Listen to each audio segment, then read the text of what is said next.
మన ప్రభు అయిన యేసుక్రీస్తు నామములో కూడి వచ్చిన మీ అందరికీ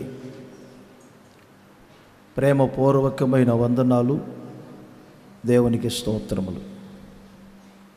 ద్వితీయోపదేశ కాండం 32-39. ఇదిగో నేనే దేవుడను, నేను తప్ప వేరొక దేవుడు లేడు. మృతి నొందించువాడను, బ్రతికించువాడను నేనే.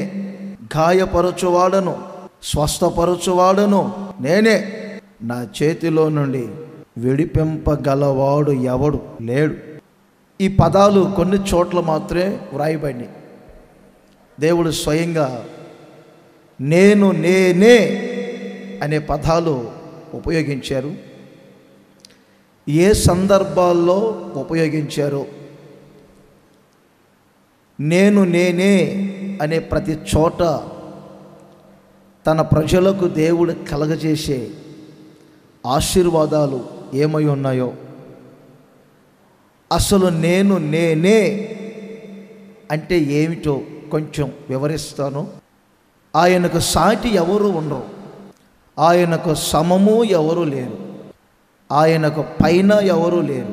మీకు పైవారు ఎవరైనా ఉంటారు, నాకు పైవారు ఎవరైనా ఉంటారు, మనకి ఎవరైనా పైవారు ఒకరు ఉంటారు. నేనే అని నేను అనలేను. సీఎం గారి దగ్గర నుంచి అర్జెంట్ కాల్ వచ్చిందనుకో, మీరు రావాలని వెళ్ళాలి, నేను తప్పదు. దేశాన్ని రాష్ట్రాన్ని పరిపాలన చేస్తున్నటువంటి నాయకులు మనకు ఉన్నారని బైబిల్ కూడా చెప్తుంది. ఆ నాయకుల కొరకు ప్రార్థన చేయమని కూడా చెప్తుంది. ఆ నాయకుల్ని గణపరచండి, సన్మానించండి అని కూడా దేవుని వాక్యం చెప్తుంది. అందుకని మీకైనా ఎవరైనా పైవారు ఉంటారు, నాకైనా ఎవరైనా పైవారు ఉంటారు. అందుకని మీరు అనలేరు నేనే అని, మీరు అనలేరు. నేను అనలేను నేనే అని. నేనే అనే పదం అనాలంటే ఆయనకు సాటి ఎవరు ఉండకూడదు, ఆయనకు సమము ఎవరు ఉండకూడదు, ఆయనకు పైవారు ఎవరు ఉండకూడదు. అలా అనగలిగిన దేవుడు, చెప్పగలిగిన దేవుడు, మనం ఆరాధిస్తున్న నజరేయుడైన యేసు ఒక్కడే. ఆయన ఒక్కడే నేనే అనగలిగిన దేవుడు. యోహాను సువార్తలో 19వ అధ్యాయం 10వ వచనాన్ని నోట్ చేయండి మీరు. యేసుక్రీస్తు పిలాతు చేతికి అప్పగింపబడ్డారు. ఏదో ఒక విధంగా యేసుక్రీస్తును విడిపించాలని పిలాతు చూస్తున్నాడు. యేసుక్రీస్తు ఏ ఉత్తరము ఇవ్వట్లేదు, ఏమి మాట్లాడట్లేదు, మౌనంగా ఉన్నారు. అప్పుడు పిలాతు యేసుక్రీస్తును చూసి ఒక మాట అంటావు, నీవు ఏమీ మాట్లాడవా? నువ్వు నోరు తెరిచి ఏదైనా మీరు ఒక మాట మాట్లాడితే నిన్ను విడిపించుటకును సిలువ వేయుటకును నాకు అధికారం కలదని నీకు తెలియదా? నేను అనుకుంటే ఇప్పుడు విడిపించగలుగుతాను, నేను అనుకుంటే ఇప్పుడు సిలువ వేయగలుగుతాను. ఒక్క మాట మీరు మాట్లాడండి అంటే యేసుక్రీస్తు ఆయన్ని క్రిందకు పైకి చూసి సూటిగా ఈ మాట అంటారు, పిలాతు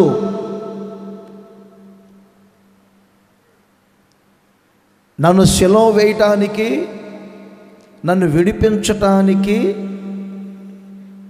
నాకు అధికారము కలదు. నేను అనుకుంటే ఇప్పుడు విడిపించగలుగుతాను, సిలువ వేయగలుగుతాను నువ్వు అనుకుంటున్నావు, మీరు అనుకుంటున్నారు. కానీ ఒక సంగతి మాత్రం చెప్తూనే వినండి. పైనుండి సిలువ వేయబడుటకు, విడిపించబడుటకు పైనుండి ఆర్డర్, అధికారం వస్తేనే తప్ప నీవు నన్ను విడిపించలేవు, నీవు నన్ను సిలువ వేయలేవు. పైనుండి అనే పదం అక్కడ కింద ఉపయోగించాడు. అంటే పిలాతు తన మనసులో అనుకున్నా, నేను విడిపించగలుగుతాను, నేను సిలువ వేయగలుగుతాను, నాకు నేనే సాటిని, నాకు పైన ఎవరని. పైన ఒక ఆయన ఉన్నారు.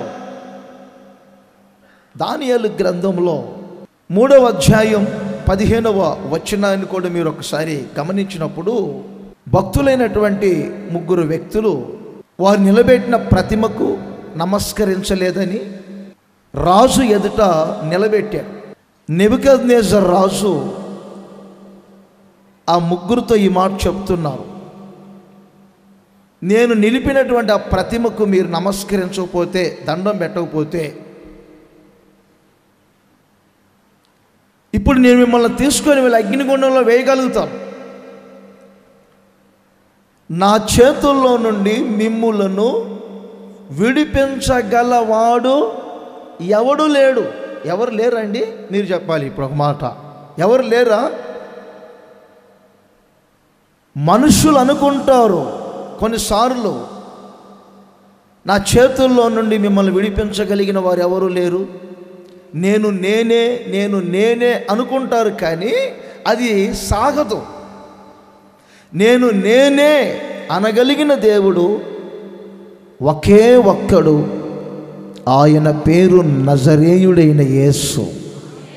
ఒకే ఒక్కడు. కాసేపటికి అగ్నిగుండంలో వేశారు. అగ్నిగుండంలో 4 వ్యక్తులు సంచరిస్తున్నారు. వారిని మరలా బయటికి తీసుకొని వస్తే వారి చర్మము వాయలేదు, కాలిపోలేదు.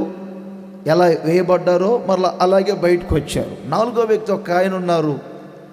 అగ్ని జ్వాలల మధ్యలో సంచరిస్తూ వారిని విడిపించారు. అంటే మనుషులు నేను నేనే అనటానికి సమర్థులు కారు అనే క్లారిటీ ఇవ్వటానికి 2 రెఫరెన్స్లు మీకు ఇచ్చాను. నేను నేనే దేవుడను, నేను బ్రతికిస్తే ఎవరూ చంపలేరు, ఇక జాలే అని చెప్పి నేను అనుమతిస్తే ఎవడూ బ్రతకలేడు, వాడు రోగిగా ఉండవలసిందే అని నేను గాయపరిస్తే ఎవడూ స్వస్థత పొందలేడు, నేను స్వస్థపరిస్తే ఏ వ్యక్తి కూడా మిమ్మల్ని గాయపరచలేడు. నేను నేనే అని చెప్పే దేవుడు నీకు దేవుడుగా ఉండబోతూ ఉన్నాడు.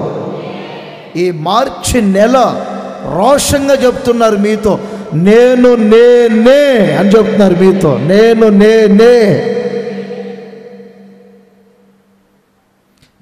నేనే అని చెప్పిన దేవుడు ఏదో కార్యాలు మీ జీవితంలో చేయబోతున్నారు, చేసి ముగించబోతున్నారు.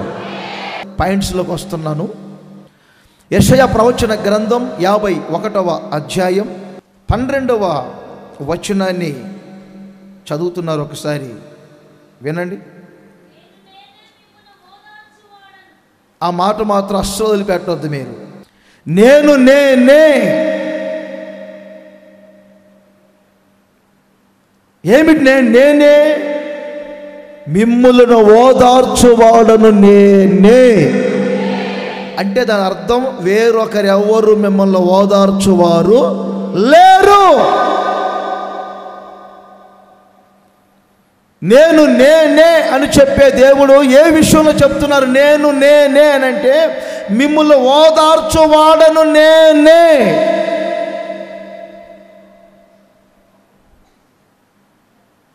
నా ప్రియమైన సహోదరులారా, కింద 2 పదాలు మీరు మరొకసారి చూడాలని కోరుకుంటున్నాం. చనిపోవు నరునికి, తృణమాత్రుడగు నరునికి ఎందుకు భయపడుచున్నావు? ఓదార్పు లేకుండా మిమ్మల్ని కలవరపరిచేది ఎవరు? ఒక ఆదరణ లేకుండా మీ జీవితానికి, మీ కుటుంబానికి, మీ హృదయానికి, మీ ఉద్యోగ వ్యవస్థలో, విద్యా రంగములో, మీ సమస్త విషయములలో ఒక ఉపశాంతి లేకుండా, ప్రశాంతంగా బ్రతకకుండా ఏ నరుడు మిమ్మల్ని కలవరపరుస్తున్నాడు? ఏ నరుని ద్వారా సమస్య ఉప్పొంగుచు మీ వద్దకు వస్తుంది? జీవితం అనే సముద్రములో ప్రయాణం చేస్తున్న మీరు అలల వలె మనుషుల యొక్క కలవరాలు ఒప్పెనలా మీ వీధికి వచ్చినప్పుడు ఎందుకు భయపడుతున్నావు? ఎందుకు కలవరపడుతున్నావు? ఈ మార్చి నెల నా దేవుడు మీకు ఒక గొప్ప ఓదార్పును కలగచేయబోతూ ఉన్నారు. నేను నేనే అని చెప్పే దేవుడు మిమ్మల్ని ఓదార్చబోతూ ఉన్నారు. ఆయన మిమ్మల్ని ఓదార్చునుగాక అనండి. నేను చెప్పే మాట, చనిపోవు నరునికి, తృణమాత్రుడకు నరునికి ఎందుకు భయపడుతున్నావు? చెప్పండి ప్రక్కన వాళ్ళకి, ఎందుకు భయపడుతున్నావు? ఎందుకు కలవరపడుతున్నావు? ఎందుకు కృంగిపోతున్నావు? తృణమాత్రుడగు నరుడు, తృణమాత్రుడగు అంటే తృణ అనే పదానికి తెలుగు పర్యాయ పదం గడ్డి వంటి మనుషునికి,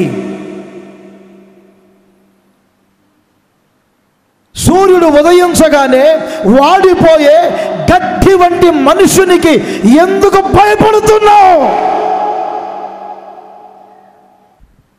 నా ప్రియమైన సహోదరులారా, యెజబెల్ వార్నింగ్ ఇస్తే ఆ బెదిరింపుకు భయపడి పదవృక్షం కింద కూర్చున్నాడు ఏలియా. ఈ రోజున మీ జీవితాల్లో కూడా చాలామంది చిన్న రోగానికి, చిన్న సమస్యకు బెదిరింపులు రకరకాలుగా వస్తాయి, కలవరాలు ఎన్నో లేస్తాయి. ఆది క్రైస్తవ సంఘం మీద ఎన్నో శ్రమలు వచ్చాయి. నేటి వరకు అదే శ్రమలు సంఘానికి వస్తాయి, సేవకులకు వస్తాయి, బెదిరింపులు వస్తాయి, వార్నింగులు వస్తాయి. ఇంకొక మాట చెప్పాలంటే కిడ్నాపులు కూడా జరుగుతాయి. తృణమాత్రుడకు నరునికి ఎందుకు భయపడాలి? చనిపోవు నరునికి ఎందుకు భయపడుతున్నావు? నిన్ను ఓదార్చువాడు దేవుడు, ఆయన నీకు తోడుగా ఉన్నారు. ఆమె 56వ కీర్తనలో 11వ వచనమును ఒకసారి మీరు ఈ కీర్తనకారుడు ఏమన్నారో చూడండి.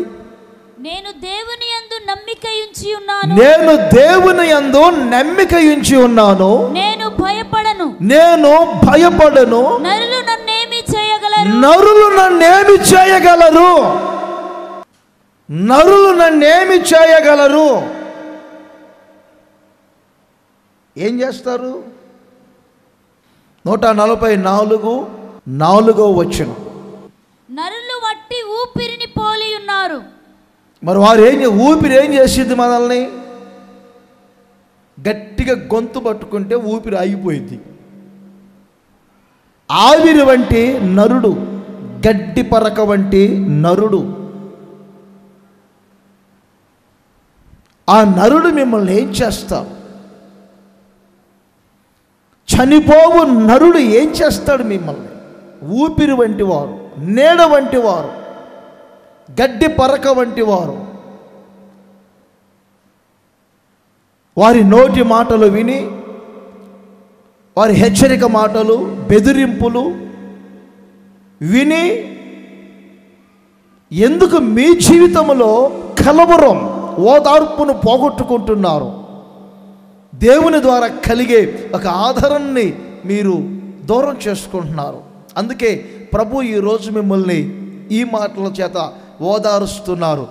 చనిపోవు నరునికి భయపడవద్దు, తృణమాత్రుడగు నరునికి భయపడవద్దు. నా ద్వారా కలిగే ఓదార్పును మీరు పోగొట్టుకొనవద్దు. నేనే మిమ్మల్ని ఓదార్చువాడను. మత్తయి సువార్తలో 2వ అధ్యాయం. హేరోదు రాజు కలవరపడిందే కాదండి, దేశ జనులందరినీ కలవరపరిచాడు. దేశమంతా కలవరం కలవరం కలవరం. తాను కలవరపడ్డాడు. ఏమండి, ప్రారంభంలోనే ఉంటుంది. తనతో ఉన్న వారిని కలవరపరిచాడు. ఏమండి, దేశ జనులందరినీ కలవరపరుస్తున్నాడు.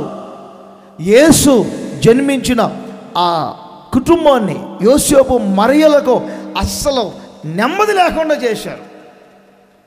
చంటి బిడ్డను ఎత్తుకొని ఐగుప్తు దేశం వరకు వెళ్ళిపోయారు. వలస వెళ్ళిపోయినట్టు అయిపోయింది. బాగా ఆలోచన చేయాలి.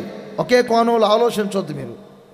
చంటి బిడ్డనండి, చిన్న బాలుడైన యేసుని తీసుకొని ఐగుప్తు దేశానికి పారిపోయారు. కారణం ఏమిటంటే హేరోదు దేశాన్ని కలవరపరుస్తున్నాడు. అతని కలవరం ఎంతవరకు ఉంది, అతని సమస్య ఎంతవరకు ఉంది. అందుకే నేనే అనే ఆ పదం దగ్గర చనిపోవు నరునికి, తృణమాత్రుడగు నరునికి అనే పదం ఎందుకు ఉపయోగించారు? 21వ వచనం చదువుతారు చూడండి. శిశువు ప్రాణము తీయచూచుచుండిన వారు చనిపోయిరని చెప్పాను. చావకుంటాడా? మీకు అర్థమైందా?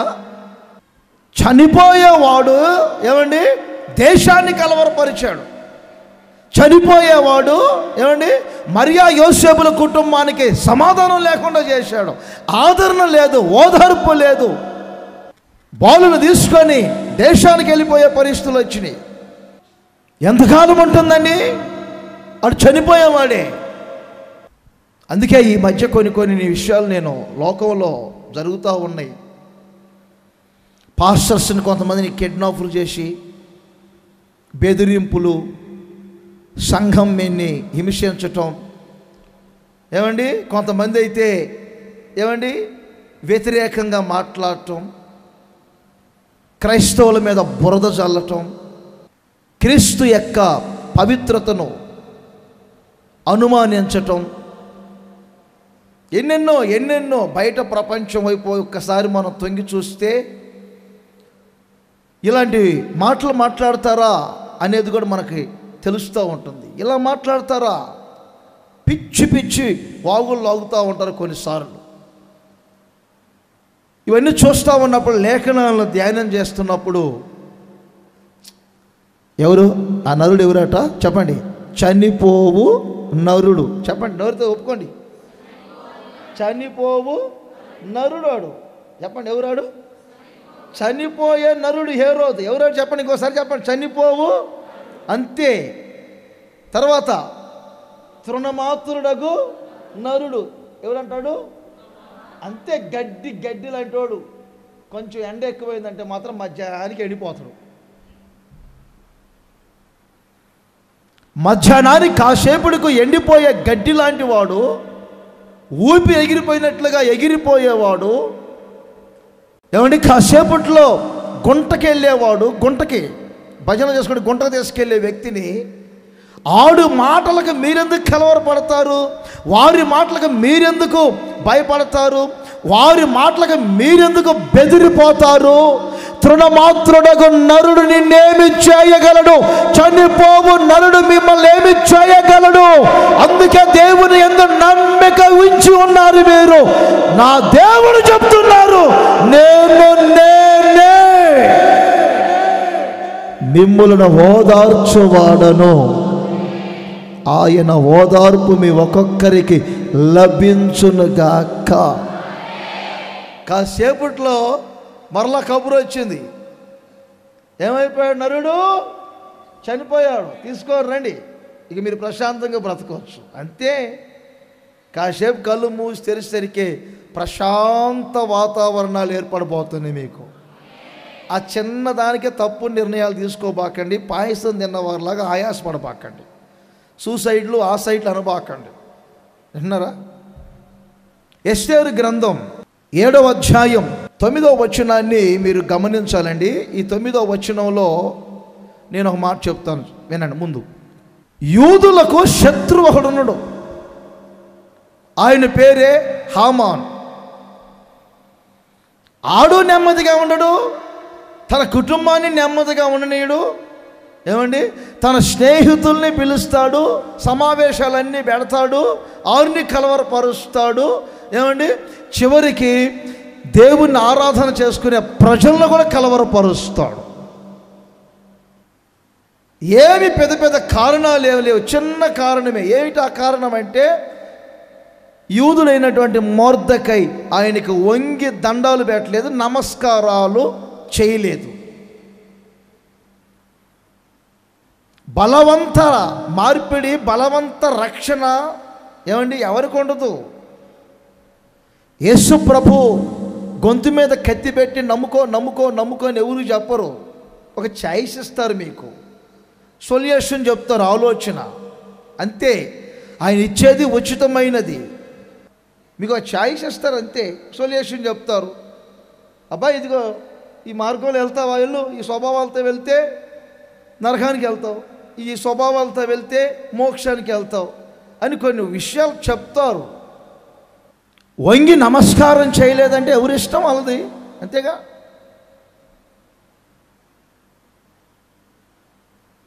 నాకు వంగలేదు, నమస్కారం చేయలేదు, అందుకని అతని వలన నాకు అవమానం అయిపోయిందని ఇంటికి వెళ్ళి భార్యని పిలిచి తన స్నేహితులందరిని పిలిచి పెద్ద సమావేశం పెట్టాడు.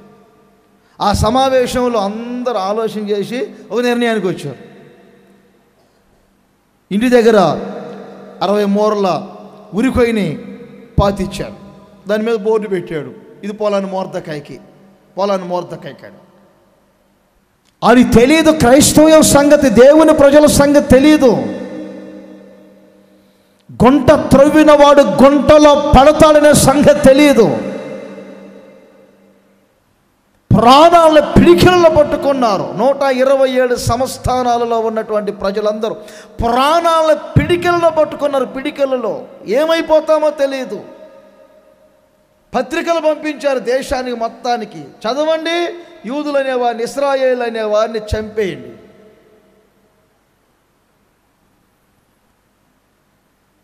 ఒక్కసారి ఆలోచన చేయాలి. ఇది ప్రజలకు ఉపశాంతి లేకుండా, ప్రజలకు ఒక ప్రశాంతత లేకుండా, ఏమండి కొంతమంది కూడా ఉంటారండి మన రాష్ట్రాల్లో, దేశాల్లో కూడా కనిపిస్తూ ఉంటారు. అక్కడక్కడ మీరు మతాల మధ్యలో కలవరం పెట్టి, కుటుంబ వ్యవస్థలో కలవరాలు పెట్టి, ప్రజలు గ్రామంలో అందరూ ఐక్యంగా ఉంటే చిచ్చులు పెట్టి కొన్ని కొన్ని కొన్ని కొన్ని చేస్తానికి చూస్తుంటారు. అలాంటి వ్యక్తులందరూ క్రీస్తు యేసులో చెప్తున్నాను, తృణమాత్రుడగు నరుడు మాత్రమే వాడు, చనిపోవు నరుడు మాత్రమే వాడు. ఏమైందో చదవండి, 9వ వచనం. రాజు ముందర నుండు షండ్రులలో హర్బోనా అను నొక్కడు ఏలినవాడా, చిత్తగించుము. రాజు మేలు కొరకు మాట్లాడిన మొర్దెకైని ఉరితీయించుటకు హామాను చేయించిన 50 మూరల ఎత్తుగల ఉరికొయ్య హామాను ఇంటి వద్ద. ఉరికొయ్య అదిగో తాడు వేలాడుతూ ఉందయ్యా. అలాగే ఏం చేయమంటారు? ఏమి లేదు, ఆయన తీసుకెళ్ళి తగిలించండి, ఆయన తీసుకెళ్ళి తగిలించండి. యోనాను తీసుకెళ్ళి ఒక్కసారి సముద్రంలో వేస్తే తుఫాన్లు మొత్తం ఆగిపోయినట్టు విన్నారా? ఇప్పుడు ఈయన గారిని తీసుకెళ్ళి ఉరికొయ్య పెట్టండి, దేశం కొంచెం ప్రశాంతంగా ఉంటుంది. తృణమాత్రపు నరుడండి హామాను, కలవరపరిచాడు. నా ప్రియమైన సహోదరులారా, ఈ తృణమాత్రపు మాటలకి, తృణమాత్రపు చేష్టాలకి, చనిపోవు మనుషులకి దేవుని ప్రజలు మీరు కలవరపడి మీ ఆదరణను, మీ ప్రశాంతతను, మీ సమాధానమును పోగొట్టుకొనవద్దని క్రీస్తు వాత్సల్యమును బట్టి నేను ప్రేమతో మీకు బ్రతిమిలాడుతూ చెబుతున్న మాటలేవి. ప్రస్తుతం ఏమండి క్రైస్తవ్యం వెళుతున్నటువంటి మార్గములను ఉద్దేశించి ప్రభు నా నోట ఉంచిన దేవోక్తి ఈ వర్తమానం. తృణమాత్రపు నరుడికి, చనిపోవు నరుడికి భయపడాల్సిన అవసరం లేదు. నా దేవుడు మిమ్మల్ని ఓదార్చువాడుగా ఉన్నాడు. ఆమేన్ చెప్పండి ఇంకోసారి గట్టిగా. ఆయన మిమ్మల్ని ఓదార్చునుగాక. మార్చి నెలంతా కూడా ఆయన మీ పక్షముగా నేనే అనే దేవుడిగా మీకు ఉండబోతూ ఉన్నారు. ప్రతి విషయంలో మిమ్మల్ని ఓదార్చబోతూ ఉన్నారు. ప్రతి విషయంలో మీకు గొప్ప ఆదరణ కలగ చేయబోతూ ఉన్నారు. అందరు చేతులు ఊపుతూ చెప్పండి, చేతులు ఊపుతూ చెప్పండి, చేతులు ఊపుతూ చెప్పండి.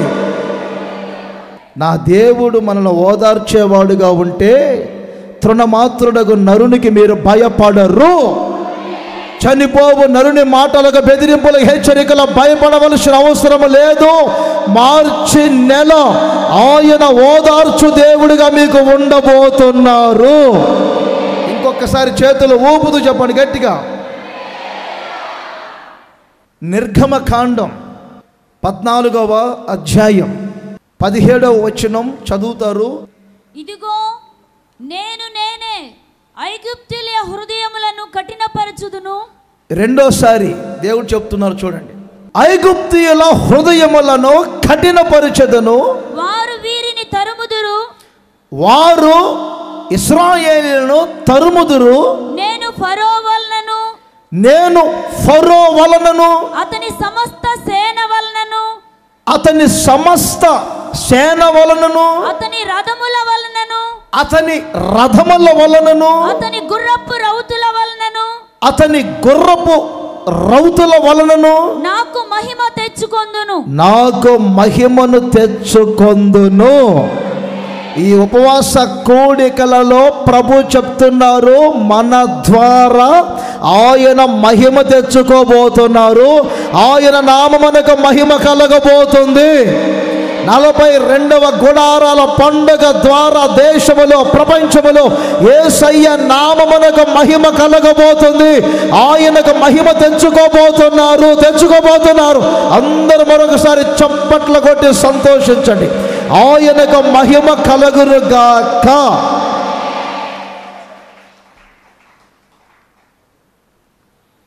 నేనే ఫరో వలనను, ఫరో సైన్యము వలనను, అతని గుర్రముల వలనను, అతని రథముల వలన నాకు మహిమ తెచ్చుకొందును.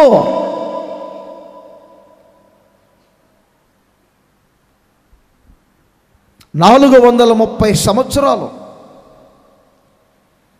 ఇశ్రాయేలీయులు ఐగుప్తు దేశంలో బానిసలుగా ఉన్న సంగతి తెలుసు మీకు.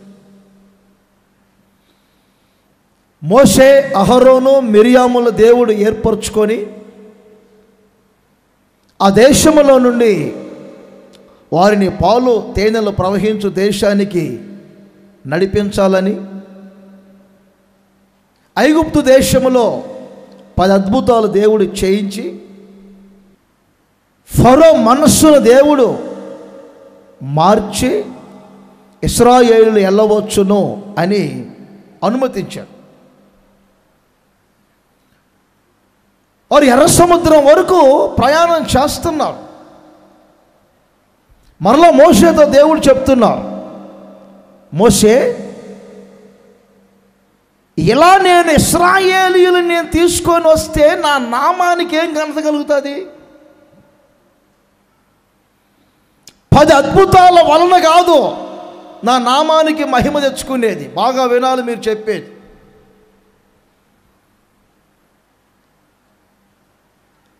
430 సంవత్సరాలు ఉన్నారు. 430 సంవత్సరాల తర్వాత దేవుడు వారిని తీసుకొని వచ్చారంటే దానికి అసలు నా నామానికి అంత మహిమ రాదు. నా నామమునకు మహిమ కలిగే కార్యాన్ని చేయబోతున్నాను నేను. కొన్నిసార్లు దేవుడు ఎందుకు కఠినపరుస్తాడంటే, మీరు ఆ వాక్యాన్ని మరొక్కసారి చూడాలి.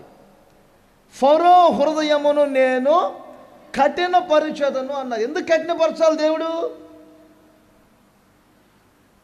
దేవుడు ఎందుకు కఠినపరచాలండి? దేవుడే కొందరిని కఠినపరిచి మీ మీదికి విరోధంగా లేపుతాడా? కొన్నిసార్లు మీరు అనుకుంటారు, ఎందుకు నా భర్త కఠినుడైపోతున్నారు? కొన్నిసార్లు మీరు అనుకుంటారు, ఎందుకు 6 సంవత్సరాల నుంచి మందిరానికి వస్తున్నా ఇంకా మూయబడిన గర్భం తెరవబడలేదే,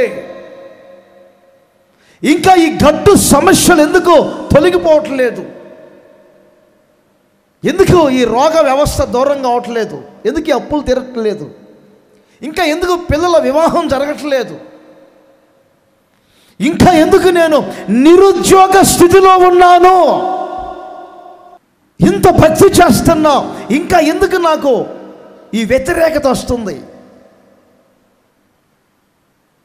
ఎందుకు వారు నా మీద కఠినంగా ఉంటున్నారు?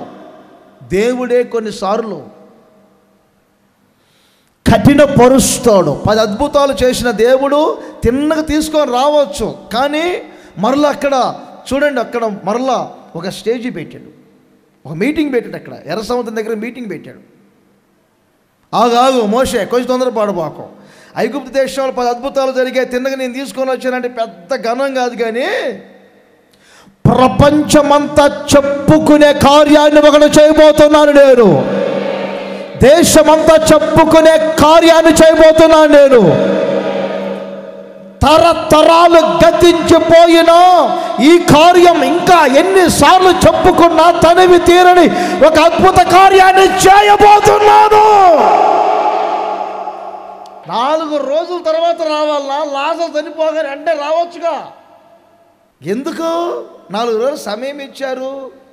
కొన్నిసార్లు ఆయన నామమునకు మహిమ కలగాలని కొన్ని కార్యాలు చేసుకుంటారు. ఆయన రోగిగా ఉన్నప్పుడు నేను బాగు చేస్తే ఫలితం ఏముంది? యేసు ప్రభా, ఈ గురుడ్డోడు ఎందుకు పుట్టాడు చెప్పు? ఈ గురుడ్డోడు ఏమో తప్పు చేసిందా, ఆమె తప్పు చేసిందా, వాళ్ళ అమ్మగారా? పాపాలు చేసిన బయోడేటా మొత్తం లాగుతున్నారు. యేసు ప్రభు చెప్పారు, ఈడు చేయలేదు పాపం, వీరమ్మ నాన్న చేయలేదు. మరి ఎందుకు గుడ్డివాడిగా పుట్టాడు? ఈడు గుడ్డివాడికి ఎందుకు పుట్టాడంటే, ఒక రోజు వస్తుంది, వీని కళ్ళు నేను తెరుస్తాను, వీని ద్వారా నా నామం ప్రపంచమంతా ఘనపరచబడబోతుంది. గుడ్డివాని కన్నులు యేసు తెరిచాడు అనే నా నామం మహిమపరచబడాలి. అందుకని కావాలనే దేవుడు కఠినపరుస్తున్నాడు.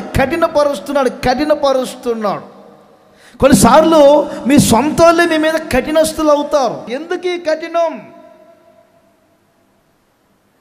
తద్వారా దేవుడు ఏదో మహిమ తెచ్చుకోబోతున్నారు.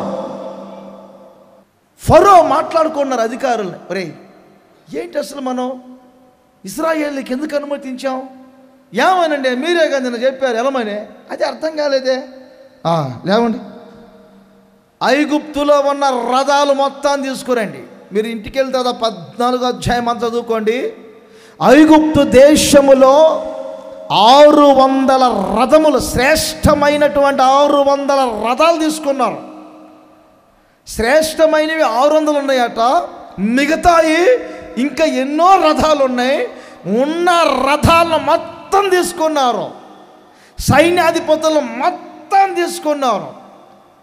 దేవుడు చేయాలనుకుంది ఏమిటంటే, ఐగుప్తు దేశమంతా తుడుచుకుపోవాలి. ఈ గుర్రాలు రథాలు దేనికి చూపిస్తాయి తెలుసా? 20వ కీర్తనలో 7వ వచనాన్ని మీరు గమనించండి. ఐగుప్తు దేశాలకు సంబంధించినటువంటి ఆ వ్యక్తుల గురించి కీర్తనకారుడు ఈ మాటలు చెప్తారు. ఏమంటే, రథాలను బట్టి గుర్రాలను బట్టి అతిశయపడేవారు ఉంటారు. ఐగుప్తు దేశస్థులు రథాలను బట్టి అతిశయిస్తారు, గుర్రాలను బట్టి అతిశయిస్తారు. సమాజంలో ఉన్నటువంటి కొంతమంది దేన్ని బట్టి అతిశయిస్తున్నారో, దేన్ని బట్టి గొప్పతనం అనుకుంటున్నారో, మొత్తాన్ని ఎర్ర సముద్రం వరకు చేర్చాడు. మోషేతో దేవుడు చెప్పారు,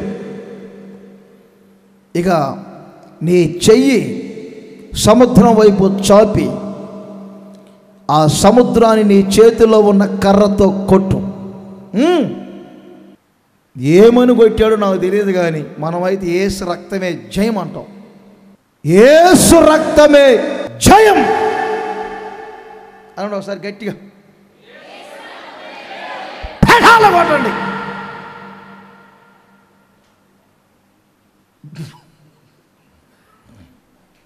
చూస్తూనే ఉన్నారు. ఎర్ర సముద్రం అంతా ఇటుప్రక్క గోడగా మారిపోయింది. ఆరిన నేల మీద నడిచినట్లుగా నడుస్తున్నారు ఇశ్రాయేలీయులు. హల్లెలూయా. ఇంకొకసారి చేతులు ఊపుతారా గట్టిగాను? ఆరిన నేల మీద నడుస్తున్నట్టుగా నడుస్తున్నారు ఇశ్రాయేలీయులు. ఏమండి, ఇంకొంచెం దూరం వీళ్ళు అద్దరికి వెళ్తూ ఉన్నారు. 600 శ్రేష్టమైన రథాలు, మిగతా రథాలు, సైనికులు మొత్తం కలిసి ఏమండి వారు కూడా సముద్రంలో ప్రవేశించారు. అక్కడ మంచి మాటలు వ్రాయబడియండి. ఆ అధ్యాయం అంతా మీరు ఇంటికి వెళ్ళి చదవాలి. మేఘస్తంభమయమైనటువంటి అగ్నిస్తంభమయమైనటువంటి ఆ మేఘస్తంభములో నుండి ఐగుప్తీయులను దేవుడు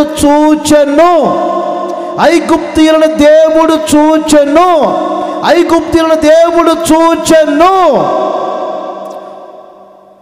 మోషే అద్దరికి వెళ్ళారు. మోషేతో దేవుడు మరలా చెప్తున్నారు, మోషే మరలా చేయి చాపు, సముద్రాన్ని ఒక్కసారి కొట్టు. సముద్రం వైపు చేయి చాపగా సముద్రము ఇశ్రాయేలులకు త్రావిచ్చింది. అదే సముద్రం ఐగుప్తీయులు మొత్తం కొట్టుకుపోయేటట్లు చేసింది. ఎన్ని సంవత్సరాలు గతించిపోయినా నేటి వరకు తరిగిపోని చరిత్ర, ఈ రోజు వరకు కూడా చెదరిపోని తరిగిపోని చరిత్ర. అందుకే ఆయన అంటారు, నా నామమునకు మహిమ తెచ్చుకొందును, నా నామమునకు మహిమ తెచ్చుకొందును. మీ మీద కొన్నిసార్లు కఠినముగా కొంతమందిని లేపుతారు. వారి ద్వారా మీ విషయములో ఆయనకు మహిమ తెచ్చుకోబోతూ ఉన్నారు. కొన్ని పర్యాయాలు ఏమండి అతిశయపడేవారిని మీ మీద లేపుతాడు, గర్వించేవారిని మీ మీద లేపుతారు. వారి ద్వారా మీ విషయములో ఆయనకు మహిమను తెచ్చుకోబోతున్నారు. ఇంకొకసారి చేతులు ఊపుతూ చెప్పాలి గట్టిగా, హల్లెలూయా చెప్పాలి గట్టిగా, ఇంకొకసారి గట్టిగా. నా ప్రియమైన సహోదరులారా, నేనే నా నామమునకు మహిమ తెచ్చుకోబోతున్నాను. నేను కోరుకుంటున్నాను నా జీవితకాలం అంతా కూడా నా ద్వారా ఆయన నామమునకే మహిమ కలుగునుగాక. మీ ఒక్కొక్కరి ద్వారా కూడా ఆయన నామమునకే మహిమ కలగాలని కోరుకుంటున్నాను. మీ కుటుంబాల ద్వారా ఆయన నామానికి మహిమ కలగాలి. ప్రాముఖ్యంగా ఉపవాస కూడికల సందర్భంగా చెప్తున్నాను, గుడారాల పండుగ ద్వారా ఆయన నామమునకే మహిమ కలుగునుగాక. ఇంకొకసారి అందరు చేతులు ఊపుతూ చెప్పండి గట్టిగా, ఆయనకే మహిమ కలుగునుగాక. లేచిన విరోధ సైన్యాన్ని దేవుడు అణచివేయబోతున్నారు, ముంచివేయబోతున్నారు. అతిశయ మాటలు ముంచబడునుగాక, కఠినుల మనస్సులు తొలగిపోవునుగాక. ఆ మాటలన్నిటిని దేవుడు ముంచివేయబోతున్నారు. నేడు చూసినటువంటి ఆ మాటలు, ఆ కఠినత్వం, ఆ అతిశయాలు, ఆ గర్వాలు, ఆ పొగరబట్టిన మాటలు ఇక మీదట కనబడకుండా దేవుడు వాటిని ముంచివేయునుగాక. యెషయా ప్రవచన గ్రంథం 43వ అధ్యాయం 25వ వచనం. నేనే నా చిత్తానుసారముగా నీ అతిక్రమములను తుడిచివేయుచున్నాను, నేను నీ పాపములను జ్ఞాపకం చేసుకొనను. ఆమేన్. నేనే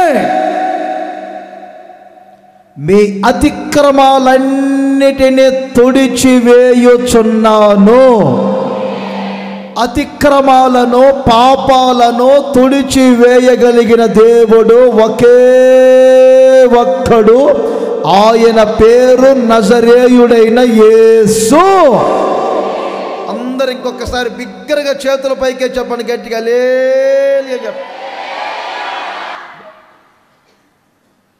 ఆయన చిత్తానుసారముగా అతిక్రమాలన్నిటినీ తుడిచివేయబోతున్నారు. బ్రదర్స్, మూడో విషయం చెప్తున్నా. నేను నేనే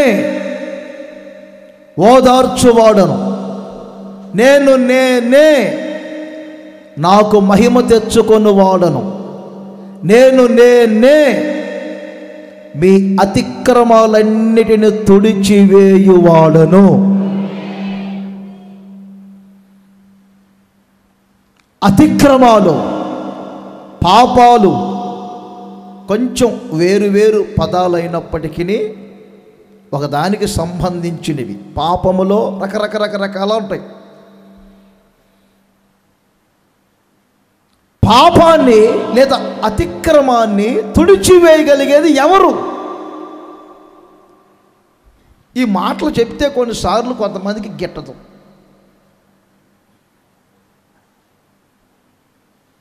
మీకు అర్థమవుతుందని నేను చెప్తుంది. కొంతమందికి అర్థం కాక ఏం చేస్తారంటే, యేసు ప్రభువుని నమ్ముకోవాలంటే పాపం చేయవలసిందేనా అంటాం. యేసుక్రీస్తు నమ్ముకుంటే పాపం చేయవలసింది కాదు. మనిషి జన్మ కర్మ పాపాలతో నడిపించబడుతున్నారు. పాపములో నుంచి మనిషి విడిపించబడాలని యేసుక్రీస్తు ఆలోచన చెప్తారు. చాలామంది తెలీదు.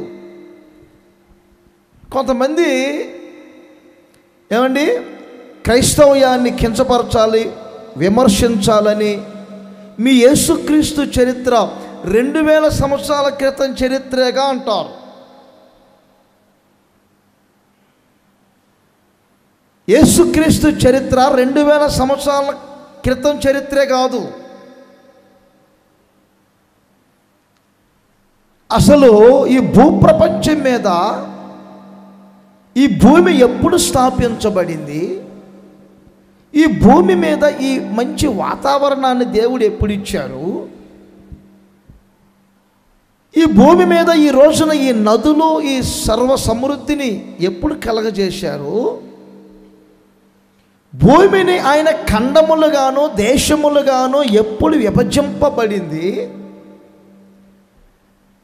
అసలు ఈ భూమి మీద ఏమండి జాతులు వారు ఎలా ఈ రోజున వ్యాపించారు అని చెప్పరు. కొన్నిసార్లు చెప్పకుండా ఏం చేస్తుంటారంటే, పాకిస్తాన్ ముస్లిం దేశం, ఇండియా హిందువుల దేశం, అమెరికా క్రిస్టియన్ దేశం, ఇదొకటి ఫిక్స్ అయిపోయారు తెలియక. మనుషులందరూ ఒకరేనని, ఒక మనిషిలో నుంచే ఈ రోజున సర్వ ప్రపంచమంతా వ్యాపించిందని ప్రతి శాస్త్రంలో ఒప్పుకుంటున్నారు, ప్రతి సైన్స్లో ఒప్పుకుంటున్నారు. ఒకప్పుడు కోతిలో నుంచి మనిషి వచ్చారన్న సైన్సే ఇప్పుడు ఒప్పుకుంటుంది. కోతిలో నుంచి మనిషి రాలేదు, ఒక మనిషిలో నుండే ఈ రోజున సర్వ ప్రపంచం వచ్చింది అని అదే సైన్స్ ఒప్పుకుంటుంది.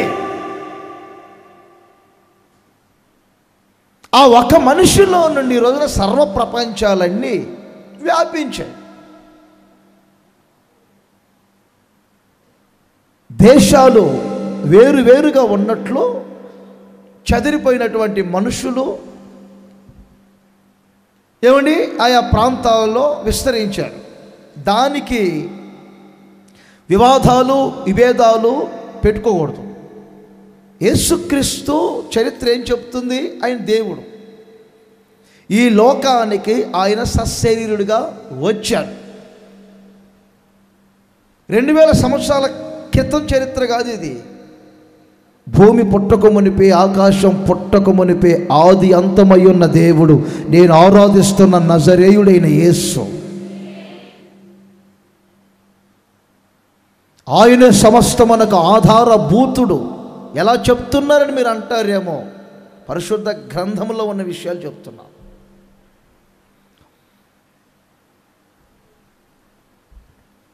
ఆయన లోకానికి వచ్చి శిలువ వేయబడి, గాయపరచబడి, రక్తం గార్చి ప్రాణం పెట్టారు.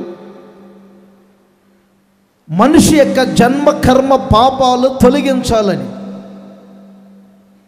యేసుక్రీస్తు ఒక్కరే ఆయన చిత్తానుసారముగా అతిక్రమాలన్నిటిని తుడిచివేయగలిగిన దేవుడు, పాపాలన్నిటిని తుడిచివేయగలిగిన దేవుడు. ఈ మాటలు వినుచున్న మీరు ఇంకా అతిక్రమాలలో, పాపాల మధ్యలో, ఒకవేళ బాహ్య పాపమో, అంతరంగ పాపమో, కనబడే పాపమో, కనబడే రహస్య పాపమో, ఏ పాపాల మధ్యలో, అతిక్రమాల మధ్యలో మీ జీవితాలు నడిపించబడుతూ ఉన్నా, ఈ మార్చి నెల మీతో చెప్తూ ఉన్నాను, నేనే నా చిత్తానుసారముగా మీ అతిక్రమాలన్నిటిని తుడిచివేయబోతున్నాను, మీ పాపాలన్నిటిని నేను క్షమించబోతున్నాను, మరెన్నడూ జ్ఞాపకము చేసుకొనకుండా అగాధ సముద్రములో వాటిని పడవేయబోతూ ఉన్నాను. నేనే మీ ప్రాణమును, ఆత్మను, శరీరమును ఆయన నిందారహితముగా శుద్ధీకరించబోతూ ఉన్నాడు. మీకా గ్రంథములో నాకు ఒక మాట కనబడింది. యేసుక్రీస్తు రక్తంతో కడగబడటం, పాపాలు తుడిచివేయబడటం, మనిషి మార్పు చెందటం, కొన్ని స్వభావాలు కలిగి జీవించటం. తెలియక యేసుప్రభు రక్తం నా మీద మరలా పోయబడాలి అనుకోకూడదు. జీవితం మార్పు చెందాలి. 6వ అధ్యాయములో 7, 8 వేల కొలది పొట్టేళ్లను నా అతిక్రమాలు తొలగిపోయేటట్లుగా, నా పాపాలన్నీ తొలగిపోయేటట్లుగా వేల కొలది పొట్టేళ్లను, వేలాది నదులంత విస్తారమైన తైలాన్ని నెత్తి మీద పోసుకున్నామా? పాపాలు తుడిచివేయబడటానికి, పాపాలు తొలగిపోవటానికి ఏం చేద్దాం? చదవచ్చుగా. నా అతిక్రమమునకై నా జ్యేష్ఠ పుత్రుని నేను ఇత్తునా. ఓ మనుషుడా, ఏది ఉత్తమమో అది నీకు తెలియజేయబడి ఉన్నది. అయ్యా వినండి అమ్మా, ఏది ఉత్తమమో కొంచెం ఆలోచించండి. మీకు అర్థమైందా? ఏది ఉత్తమమో కొంచెం ఆలోచించండి. మనిషి మార్పు చెందాలి, మనిషి మార్పు చెందాలి, మనిషి మార్పు చెందకుండా ఎన్ని చేసినా ఫలితం లేదు. అందుకే వాక్యం అంటుంది, యేసు రక్తముతో కడగబడటం, యేసును క్రీస్తును నమ్ముకోవటం, యేసులో జీవించటం అంటే స్వభావాలు మారాలి. యేసుక్రీస్తు స్వభావాలు మార్చే దేవుడు, మనస్సును మార్చే దేవుడు. మత మార్పిడి కాదు ఇది, మనస్సు మారే బోధలు.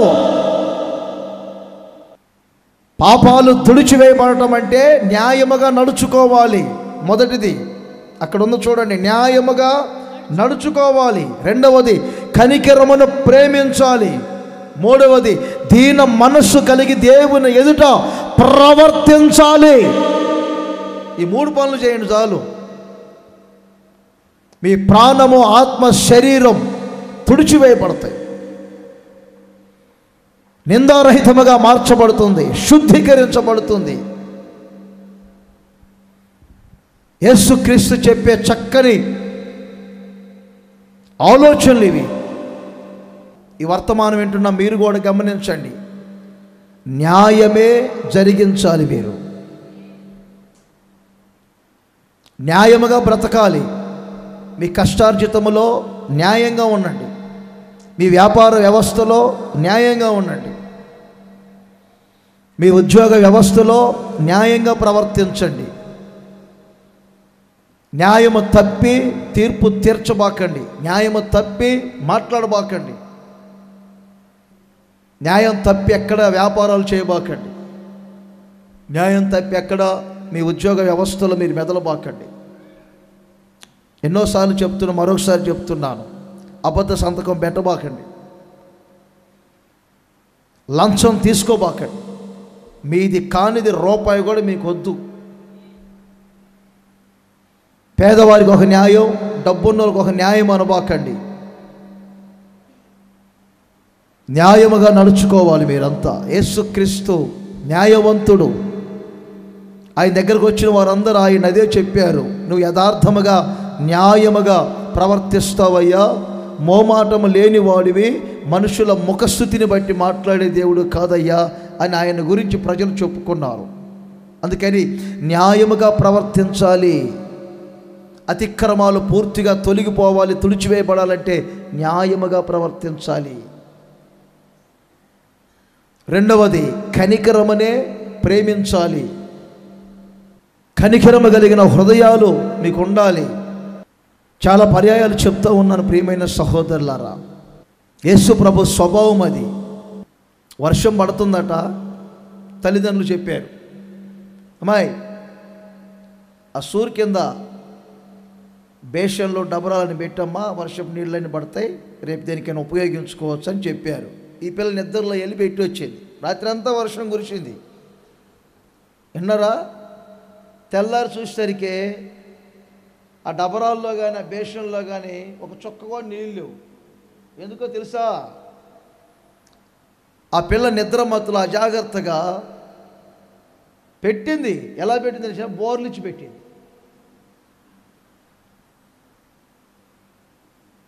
ఒక చుక్క కూడా దాంట్లో పడలేదు. అందుకని నేను చెప్పే మాటలు ఏమిటంటే, మారు మనసు పొందాను, బాప్తిస్మం పొందాను అనే ఆధార్ కార్డులాగా చూపించాల్సిన అవసరం లేదు. పలానా రోజును పొందాను నేను, ఇదిగో నా బయోడేటా చూడండి, నాకు ఓటు హక్కు కూడా చూడండి అని చెప్పాల్సిన అవసరం లేదు. మనం మారు మనసు పొందాము, బాప్తిస్మం పొందాము, పరిశుద్ధాత్మను పొందాము, పరిశుద్ధంగా జీవిస్తున్నామని చెప్పుకునే పని లేదు. కానీ మీ స్వభావాలే తెలియజేస్తాయి. క్రొత్త నిబంధన సిద్ధాంతం అది. న్యాయముగా ప్రవర్తించటం కనబడాలి, కనికరమును ప్రేమించాలి. ఆయన కనికరము కలిగిన దేవుడు. కనికరం కలిగి జీవించమని చెప్తున్నారు ఆయన. అలాగే మనం కనికరం కలిగి ఉండాలి. అహంకారపు మనస్సు, గర్వపు మనస్సు మనకు ఉండకూడదు. మనకి ఎప్పుడు దీన మనస్సే ఉండాలి. తగ్గించుకోవాలి. ఎప్పుడు వినయం ఉండాలి. ప్రతి విషయంలో, మాటల్లో కానీ ప్రవర్తనలో కానీ ఒక మెట్టు దిగే మనం మాట్లాడాలి. హెచ్చించుకోవటానికి, అతిశయించుకోవటానికి ఎక్కడ అవకాశం ఇవ్వకూడదు. యేసు ప్రభుని గురించి స్పష్టంగా రాయబడింది. ఆయనను పట్టుకొని రాజుగా చేయబోతున్నారు అనే సంగతి తెలుసుకొని ఆయన రహస్యంగా ఆ చోటు నుండి ఇంకో చోటుకి వెళ్ళిపోయారట. చూశారండి? ప్రచారాలకు అవకాశం ఇవ్వకూడదు. ప్రచారం అంత మంచిది కాదు. బయటపడటానికి ప్రయత్నించొద్దు. మీరు కులంలో కానివ్వండి, లోకంలో కానివ్వండి, సంఘంలో కానివ్వండి, సేవలో కానివ్వండి, బయటపడటానికి ప్రయత్నించొద్దు. అది చాలా నష్టాన్ని కలగజేసేది. యేసుప్రభు అందుకే చాలాసార్లు ఏదో ఒక అద్భుతం చేసినా వెంటనే అంటారు, బాయ్ ఎవరు జబ్బాకు, మీరు ఇంటికి వెళ్ళి, మందిరానికి వెళ్ళి మోషే కానుక చొప్పున కానుక సమర్పించుకొని దేవుని మహిమపరుచుకో, ఎవరు జబ్బాం. కొండ మీద ఆయన రూపాంతరం చెందారు. ఆయన వస్త్రములు ఏమండి తెల్లనివైనవి, ఆయన ముఖం సూర్యుని వలె ప్రకాశించింది. కొండ దిగి వచ్చేటప్పుడు ఏం చెప్పారు తెలుసా? కొండ మీద జరిగిన సంగతి ఎవరికి మీరు చెప్పబాకండి. ఎందుకండి? ప్రచారానికి ఇష్టపడలేదు యేసు ప్రభు. సైకిల్ పట్టుకున్న ఫోటో, కారు పట్టుకున్న ఫోటో, ఎక్కుతున్న ఫోటో, డోర్ తీసిన ఫోటో. మీరు కూడా గమనించుకోవాలి. ఏది పెట్టాలో అవసరం లేని పెట్టబాకండి. అవసరం లేని కూడా చూడబాకండి.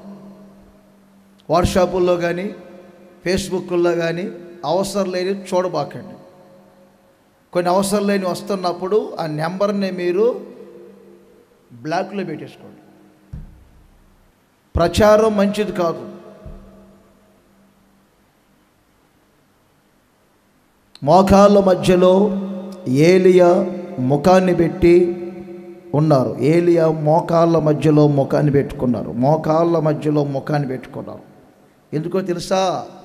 ఆయన ముఖమును మనుషులకు కనపరుచుకోవాలని కోరుకోలేదు, దేవునికే కనపరుచుకోవాలి. ఆమేన్ చెప్పండి. చేతులు పైకి చెప్పండి. ఆమేన్ చెప్పండి గట్టిగా. ప్రతి వారం మిమ్మల్ని ఒక్కొక్కరిని ఫోటోలు తీసి మొత్తం ఫేస్బుక్లో పెట్టలేకుండా అవకాశం ఇస్తే ఎంతమంది లేరు అనుకున్నారు? నా ఫోటో కూడా పెడతా ఈ మధ్య నేను యూట్యూబ్లో, వద్దనుకున్నా. పెట్టనేగా. ఇంకా రాబోయే రోజులు ఆడియో మెసేజ్లే పెడతాను, వీడియో కూడా పెట్టను. నేను యూట్యూబ్లో ఆడియో మెసేజ్లే పెడతాను, వీడియో పెట్టను. దీన మనస్సు ప్రభువులో ఏమండి దీన మనస్సు కలిగి ఉండాలి. మనం ప్రతి దానిలో దేవుని నామమే ఘనపరచబడాలి. ఆమేన్ చెప్పండి, చేతులు పైకి చెప్పండి గట్టి. చదవండి యెషయా ప్రవచన గ్రంథం 43:11. ముగిస్తున్నాను ఒక మాట చెప్పి. నేనే యెహోవాను, నేను తప్ప వేరొక రక్షకుడు లేడు. ఓదార్చువాడను నేనే, ఫరో సైన్యము వలన, ఫరో వలన, రథముల వలన మహిమ తెచ్చుకొని వాడను నేనే. మూడవది, అతిక్రమములను తుడిచివేయువాడను నేనే. నాలుగవది, రక్షకుడును నేనే. నేనే రక్షకుడును. ఇర్మియా గ్రంథం 14:8. ఇశ్రాయేలునకు ఆశ్రయుడా, కష్టకాలమున వారికి రక్షకుడా. కష్టకాలమందు దేవుడు మనకు రక్షకుడు. రక్షకుడైన దేవుడు ఏం చేస్తారు? యెషయా ప్రవచన గ్రంథం 63:8 చదువుతున్నారు. వారు నా జనులనియు అబద్ధమాడనేరని ప్రజలనియు అనుకొని ఆయన వారికి రక్షకుడు ఆయను. చూశారండి, నా ప్రజలనియు వారు అబద్ధమాడనేరని జనులనియు నేను వారికి రక్షకుడుగా ఉన్నాను. కష్టకాలములో వారికి నేను రక్షకుడుగా ఉన్నాను. కష్టకాలములో రక్షకుడుగా ఉండి ఏం చేశాను? వారి యావత్ బాధలో నేను బాధపడ్డాను. వారి బాధలలో నేను బాధను పంచుకున్నాను. వారు బాధపడినప్పుడు నేను బాధపడ్డాను. నిజమే, పాకిస్తాన్ దేశానికి మనొక సైనికుడు ఏమండి పట్టబడ్డాడు అనే సంగతి తెలిసి దేశమంతా బాధపడింది. తన తోటి సైన్యమంతా బాధపడింది. మిలిటరీ ఏమండి బెటాలియన్ మొత్తం ఒక్కసారి బాధపడ్డారు. కారణం ఏంటంటే ఆయన బాధపడుతున్నారు. అక్కడ చంపుతారా, ఉంచుతారా, ఏం చేస్తారు? ఒక సైనికుని విషయంలోనే ఇలా ఉంటే మనము ఆయన జనులము, ఆయన స్వరూపం, ఆయన పోలికతో మనం ఉన్నాము గనుక మీ బాధలో ఆయన బాధపడతారు, మీ యావత్ బాధలో ఆయన బాధపడతారు. కొన్నిసార్లు కొన్ని సమస్యలు మీరు చెప్పుకొని వెళ్తుంటే మీ కొరకు ప్రార్థన చేసి గదిలోకి వెళ్ళినా మీ ముఖాలే కనపడతా ఉంటాయి. నాకు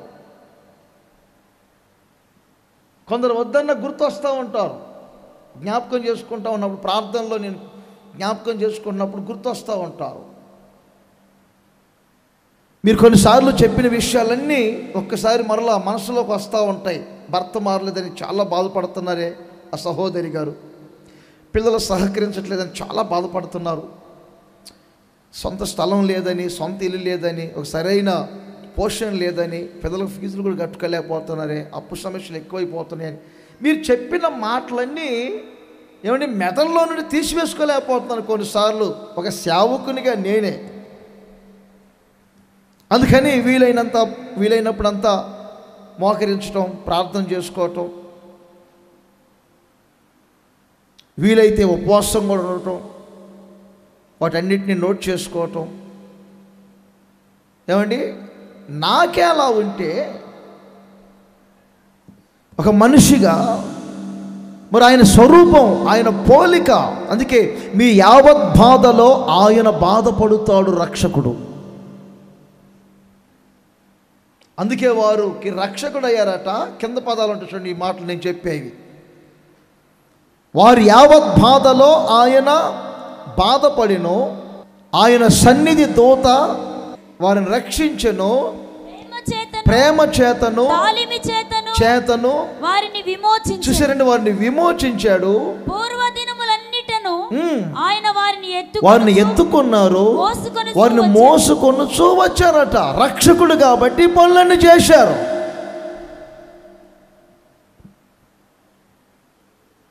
నా ప్రియమైన సహోదరులారా, 3 మాటలు చెప్తాను, 3 రెఫరెన్స్లు ఇస్తాను, ఇందులో నోట్ చేయాలి మీరు. చాలామంది తెలియదు రక్షకుడు రక్షకుడు రక్షకుడు అంటే ఏమండి, మీ క్రైస్తవులకే రక్షకుడా? 3 పర్యాయాలు వ్రాయబడిన మాటలు. అపోస్తుల కార్యములు 13వ అధ్యాయం 23వ వచనం. ఇక్కడ ఏమని రాయబడిందంటే, ఇశ్రాయేలుకు రక్షకుడు. ఇశ్రాయేలుకు రక్షకుడు. ఇశ్రాయేలుకే రక్షకుడా? 2 యోహాను పత్రిక 4వ అధ్యాయం 14వ వచనం. లోక రక్షకుడు. తిమోతి మొదటి పత్రిక 4:10. మనుషులందరికీ రక్షకుడు. అర్థమైంది నేను చెప్పిన 3 మాటలు? రక్షకుడు, ఇశ్రాయేలుకు రక్షకుడు, మనుషులందరికీ రక్షకుడు, యేసుక్రీస్తు లోకానికే రక్షకుడై ఉన్నాడు. ఆమేనండి. ఒకసారి చేతుల పైకెత్తి గట్టిగా అందరూ ఒకసారి చేతులు ఊపి చెప్పండి, నా రక్షకుడు అనండి గట్టిగా. ఏమండి, మీరు వచ్చి అది 1వ తేదీ ప్రార్థన చేయించుకొని వెళ్తే సరిపోదు. రాజన్న గారు మీ తల మీద చేతులు పెట్టినంత మాత్రం సరిపోదు. ఆయన మీకు రక్షకుడుగా ఉండునట్లుగా మీరు మెదలాలి. మీకు రక్షకుడుగా ఉన్నారో లేదో మీరు కొంచెం ఆలోచించాలి. చాలామంది కొత్త వారు వస్తుంటారు, 1వ తేదీ వచ్చి ప్రార్థన చేసుకుని వెళ్తూ ఉంటారు. కానీ ఆయన మీకు రక్షకుడిగా ఉన్నారో లేదో కొంచెం ఆలోచన చేయండి. సర్వ ప్రపంచమంతా తెలుసుకోవలసిన విషయం, యేసుక్రీస్తు ఒక ఇజ్రాయేలుకే రక్షకుడు కాదు, మనుషులందరికీ రక్షకుడు కాదు, ఆయన లోకానికే రక్షకుడు. ఆయన లోక రక్షకుడు, లోక రక్షకుడు, లోక రక్షకుడు.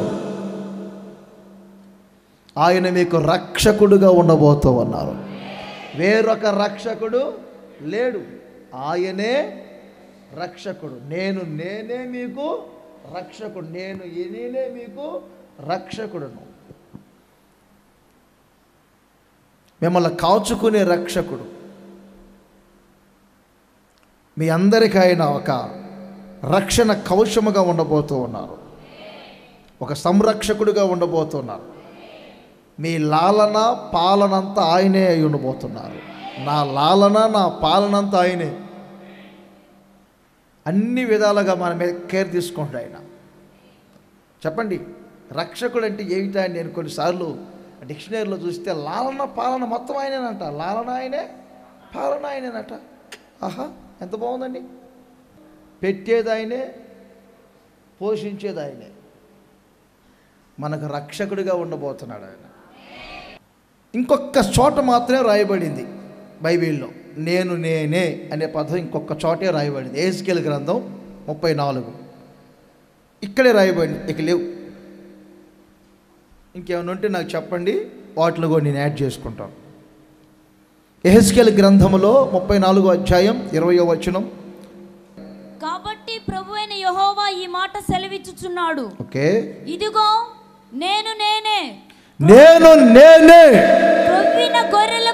క్రొవ్విన గొర్రెలకును చిక్కిపోయిన గొర్రెలకును మధ్య భేదమును కనుగొని తీర్పు తీరుస్తాను.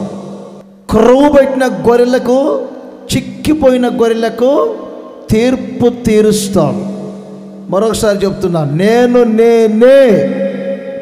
క్రైస్తవయములో 2 రకాల కలిగిన వ్యక్తులు ఉంటారు. అనకూడదు, నా నోటితో అంటున్నాను, మీకని కాదు అందరికని చెప్తున్నాను. క్రొవ్వు బట్టి ప్రవర్తించే క్రైస్తవ్యం కూడా ఉంది. క్రొవ్వు బట్టి ప్రవర్తించే క్రైస్తవ్యం, చిక్కిపోయి బలహీనమైపోయిన క్రైస్తవ్యం ఉంది. క్రొవ్వు పట్టిన క్రైస్తవ్యం కడుపు నిండిన వానికి ఏమర్థం కాదు.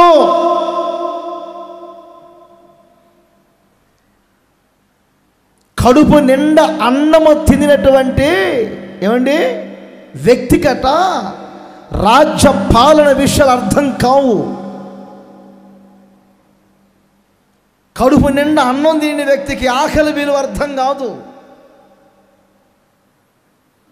దాసుని తీసుకొని వెళ్ళి ఒక్కసారే అధికారం ఇచ్చి రాజ్యం ఇచ్చి పరిపాలన చేయమని చెప్తే ఏమండి దాని వ్యవహారాలే వేరుగా అయిపోతాయి. ఊరికే చెప్పలేదు సొలొమోను భక్తుడు. కొంతమంది ఏమండి కొంచెం హోదా పెరిగేసరికి, డబ్బు పెరిగేసరికి, పలుకుబడి పెరిగేసరికి, 10 మంది చెప్పుకునేసరికి ఏమండి నేను అనకూడదు నా నోటితో, క్రొవ్వు పట్టిన గొర్రెల్లాగా ప్రవర్తిస్తారు. ఈ క్రొవ్వు పట్టిన గొర్రెలు ఏం చేస్తాయి అంటే 3 మాటలు రాసుకోవాలి మీరు అక్కడ. 3 మాటలు క్రొవ్వు పట్టిన గొర్రెలు ఎలా ప్రవర్తిస్తాయి. 34వ అధ్యాయములో మీరు 19వ వచనం, 21వ వచనం, ఈ 2 వచనాలు మీరు నోట్ చేసుకోండి. ఏమండి కాళ్ళతో నీళ్లను కలకలు చేస్తాయి అంట. కలకలు చేస్తాయి, అడావుడిగా వెళ్తాయి. అవి శ్రేష్టమైన నీళ్లు త్రాగుతాయి. వినాలి, శ్రేష్టమైన నీళ్లు త్రాగుతాయి. తన వెనక వచ్చినటువంటి చిక్కుపోయిన గొర్రెలు ఉంటాయిగా, బలహీనమైన గొర్రెలు, చిక్కుపోయిన గొర్రెలు ఉంటాయి కదండి. ఆ చిక్కుపోయిన గొర్రెలు, బలహీనమైన గొర్రెలు త్రాగటానికి వస్తే ఇవి శ్రేష్టమైన నీళ్లు త్రాగి, అవి త్రాగేటప్పుడు కాళ్ళతో కలకలు చేసి వెళ్ళిపోతాయి అంట. క్రొవ్వు బట్టి. మనకు కాదు, ఎవరికి? గొర్రెలకి. వెనక చిక్కిపోయిన గొర్రెలు ఉన్నాయే, బలహీనమైన గొర్రెలు ఉన్నాయే అనుకో,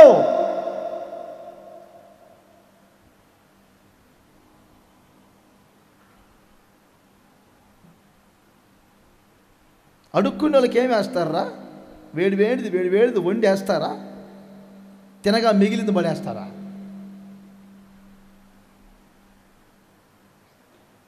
అంతేనా? ఎవరు అడుక్కొని వచ్చి అనుకో, కొత్త బట్టలు ఇస్తారా మీరు? వాడిని ఎక్కడో పక్కన చూసి చినిగిపోయి టైట్ అయిపోతున్నాయి, లూజ్ అయిపోతున్నాయి అనుకుని తీసి పడేస్తారు. మిసి నవ్వులు ఇప్పుడు కాదు నవ్వేది, ఇచ్చేటప్పుడు నవ్వండి. బాధకరంగా ఉందా? మిమ్మల్ని అంటలేదుగా, క్రొవ్వు పెట్టిన గొర్రెలను అంటున్నా. మీకెందుకు బాధ? మనకేం పట్టలేదుగా, లెవెల్లోనే ఉన్నాం. ఏమన్నా కేజీ 2 కేజీలు పెరిగితే తగ్గిపోతాం, ఇబ్బంది ఏమీ లేదు దానికి.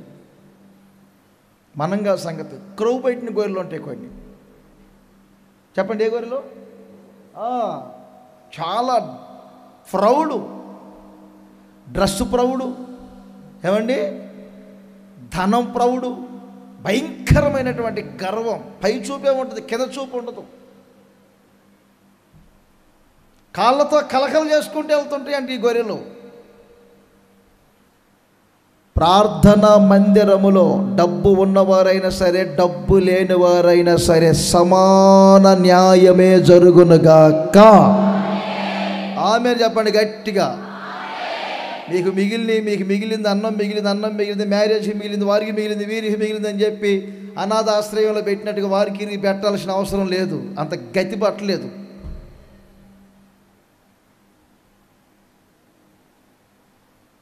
ఎవరికైనా కానీ అది ఇస్తే శ్రేష్టమైన ఇస్తా నేను.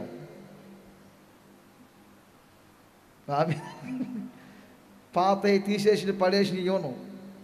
ఎందుకు ఇవ్వాలండి? ఆత్మకు పేదవాని ఆత్మకైనా, దరిద్రుని ఆత్మకైనా, ఆత్మకు మనం విలువ కట్టలేము. యేసయ్య చెప్పారు, పేదవారిలో ఉన్నది ఆత్మదే, డబ్బున్న వారిలో ఉన్న ఆత్మ అదే. ఆత్మకు మనం విలువ కట్టలేము.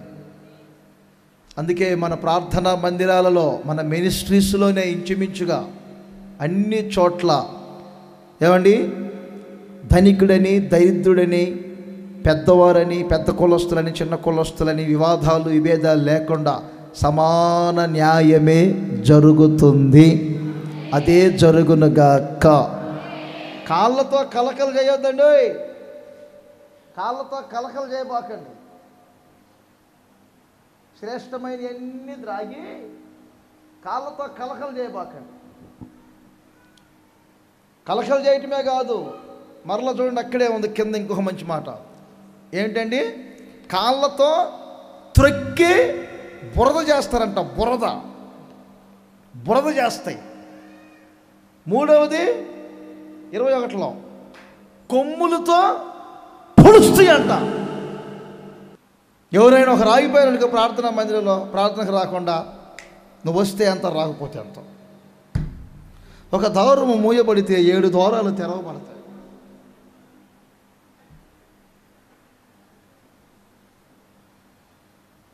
జనరల్ టాపిక్ ఇది. అనండి, ఏ టాపిక్ ఇది? జనరల్. వర్షాల దెబ్బ ఎక్కడ పడాలో అక్కడ పడితే రాయి విసిరేది ఇక్కడే. రాయి పడాల్సిన చోట పడిద్ది. ఏ రాష్ట్రంలో పడిద్దో, ఏ పట్టణంలో పడిద్దో, ఏ సంఘంలో పడిద్దో, ఎవరు పడిద్దో అక్కడ బుర్ర పగలాలి.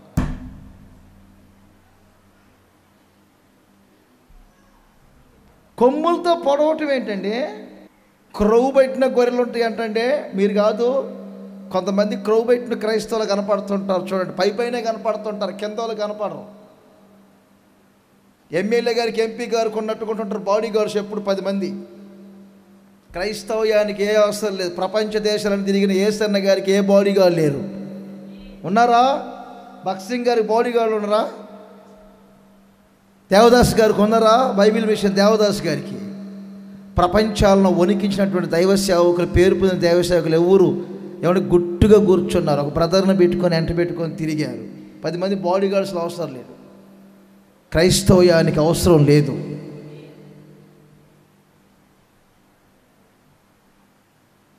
లూకా సువార్తలో రాయబడింది కదండి, ధనవంతుడేమో క్రొవ్వు బట్టి ప్రవర్తిస్తున్నాడు, దరిద్రుడైన లాజరు ఏమో చిక్కిపోయాడు.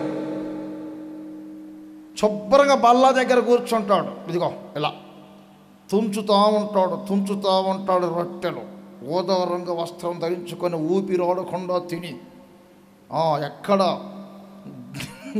గ్లామర్లో తేడా రాకూడదు, వస్త్రాల్లో తేడా రాకూడదు. ఆయన రొట్టె ముక్కలు తుంచుకొని తింటూ ఉంటేనట, ఆ రొట్టె ముక్కలు ఆయన కాళ్ళ దగ్గర పడితే, ఆ కాళ్ళ దగ్గర పడినటువంటి రొట్టె ముక్కల్ని లాజర్ దరిద్రుడు తినాలి. 16వ అధ్యాయం 21వ వచనంలో ఉంది ఇదే మాట. చిక్కిపోయినటువంటి వ్యక్తి లాజర్. దేవుడు న్యాయం తీర్చలేదా? దేవుడు నీతిగల న్యాయాధిపతి, న్యాయము తీర్చే దేవుడిని ప్రకటించు నజరేయుడైన యేసు. ఒక రోజులు వచ్చాయి. దరిద్రుడు చనిపోయాడు. ఎక్కడికి వెళ్ళాడు? విశ్రాంతి కలిగిన స్థలానికి వెళ్ళి నిత్య విశ్రాంతిని పొందుతూ ఉన్నాడు. 4 రోజుల తర్వాత ధనవంతుడు కూడా చనిపోయాడు. ఎక్కడికి వెళ్ళాడు? ఆడి కాళ్ళ దగ్గర రొట్టె ముక్కలు పడితే ఆ రొట్టె ముక్కలు వేరుకొని తినాలా? అంత గర్వమా? అంత అహంకారమా? రేపు వేదనకరమైన స్థలానికి వెళ్ళాడు. చూడండి, మీరు తర్వాత చదువుకోండి. అక్కడికి వెళ్తే ఒక చుక్క నీళ్లు గతి లేవు. అందుకే లాజరు రమ్మని చెప్తాడు. నా నాలుక మీద ఒక చుక్క నీళ్లు పోస్తాడు. ఒక్క చుక్క నీళ్లు. భూమి మీద ఎన్నో అనుభవించిన వ్యక్తికి ఇప్పుడు అక్కడికి వెళితే నాలుక మీద చల్లటానికి ఒక చుక్క నీళ్లు గతి లేవు. భూమి మీద ఉన్నప్పుడే జాగ్రత్త పడాలి. వయసు ఉంది కదా, నాకు చెప్పేవారు ఎవరు లేరని చెప్పుకొని ఇష్టం వచ్చినట్లుగా ప్రవర్తించొద్దు. అందుకే మనకు ప్రార్థనా మందిరాలు దొరికాయి ఇలాంటి సుబోధలు వినటానికి. లోకస్తులకు లేదు ఈ అవకాశం.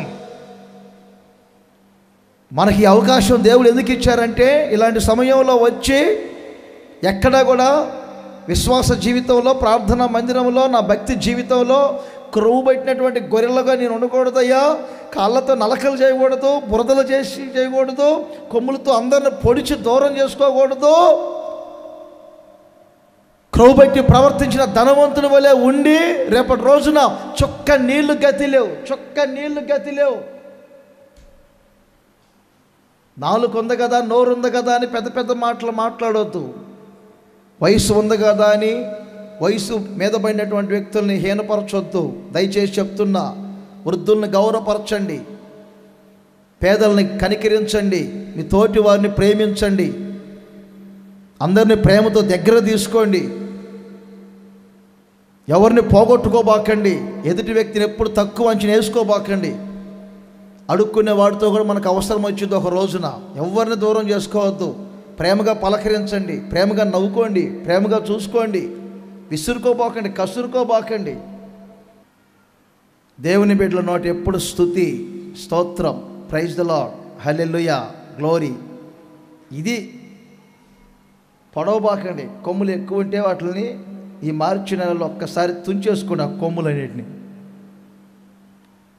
విరిగిపోవాలి. కొమ్ములు ఎక్కడెక్కడ 7 చోట్ల మాత్రమే రాయబడింది నాకు తెలిసిన వరకు. నేను చదివినంత వరకు. ఇంకేమైనా ఎక్కువ ఉంటే చూడండి. ఇదే హెజ్కేల్ గ్రంథం 34లో ఇంకొక మాట కూడా ఉంటుంది. ఇదే నేనే నా గొర్రెల కనుగొందును అనే పదం కూడా ఉపయోగించాను. 5 మాటలు చెప్పాను. నేనే మిమ్మల్ని ఓదార్చువాడను. నేనే ఫరో వలనను అతని సైన్యము వలను అతని రథముల వలను నాకు మహిమ తెచ్చుకొందును. నేనే నా చిత్తానుసారంగా మీ అతిక్రమాలన్నింటినీ తుడిచివేయబోతున్నాను. నేనే మీకు రక్షకుడుగా ఉండబోతున్నాను. నేనే కరువుపెట్టిన గొర్రెలకును చిక్కిపోయిన గొర్రెలకును న్యాయము తీర్చబోతున్నాను. నేనే. ప్రేమగల తండ్రి, పరిశుద్ధుడైన యేసయ్య, ఒక్కొక్కరితో మీరు మాట్లాడారు. నిజమే నాయనా, మీకు సాటి ఎవరున్నారు? మీతో సమం ఎవరున్నారు? మీకు పైన ఎవరున్నారయ్యా?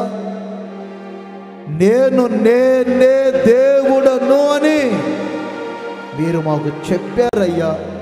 నిజమే ప్రభువా, మమ్మల్ని ఓదార్చేది మీరే యేసయ్యా. మా మీదికి విరోధంగా లేచిన సైన్యమును, శత్రువులను, విరోధులను అణచివేసి మా ద్వారా మహిమ తెచ్చుకునేది మీరే యేసయ్యా. మా ప్రాణమును, ఆత్మను, శరీరమును నిందారహితముగా మార్చి పరిశుద్ధపరిచేది మీరే యేసయ్యా.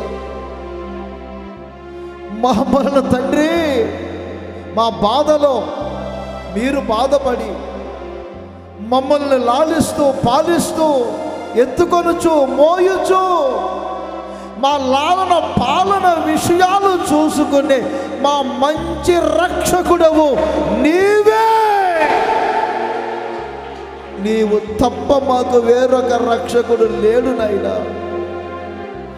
లోకానికి, మనుషులందరికీ, మాకు మీరు రక్షకుడిగా ఉన్నందుకు స్తుతిస్తూ ఉన్నాను తండ్రి. కొన్నిసార్లు అతిశయించి, గర్వించి, నిజముగా క్రొవ్వుబట్టి ప్రవర్తించినటువంటి వ్యక్తులను చూసి ఎంతోమంది బిడ్డలు తండ్రి కలత చెందారయ్యా. చెదిరిపోయారు ప్రభువా, బలహీనైపోయారు తండ్రి. వారితో ఈరోజు మీరు మాట్లాడినందుకు స్తుతిస్తున్నాను.